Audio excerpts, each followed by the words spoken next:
Sensiz gece karanlık yine, yüreğimde soyuq bir külə. Sen hardasan, gel bir bilək. Sensiz yollar bitmez uzun, kalbim yanır, göz kimi soğuğum. Xatirələr səssiz danışır, sevgisiz bu ömür neymiş axı. Sensiz yağışlar göydən, həsrətinlə dolu ürəkdən. Bir yol göster, qayıdım sənə.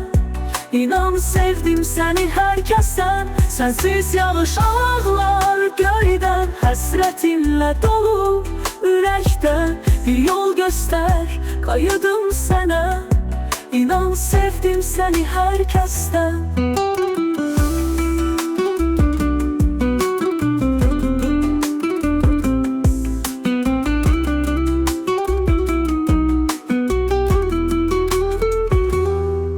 Bu kışı bahar edek, sevgimizle yollar gedek. Kırılmasın bu saf duygular, sensiz dünya mənə qəm qatar. Sensiz yollar bitmez uzun, kalbim yanır, göz kimi soğuğum. Xatirələr səssiz danışır, sevgisiz bu ömür neymiş axı.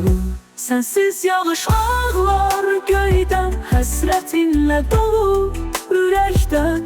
Bir yol göster, qayıdım sənə.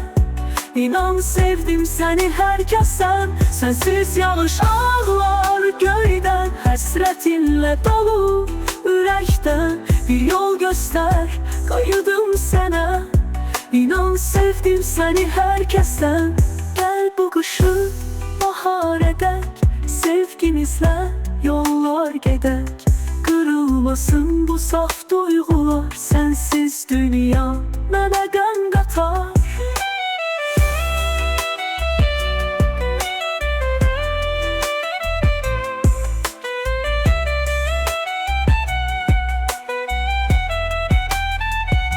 Sensiz yağışlar göydən, həsrətinlə dolu ürəkdən. Bir yol göster, qayıdım sənə.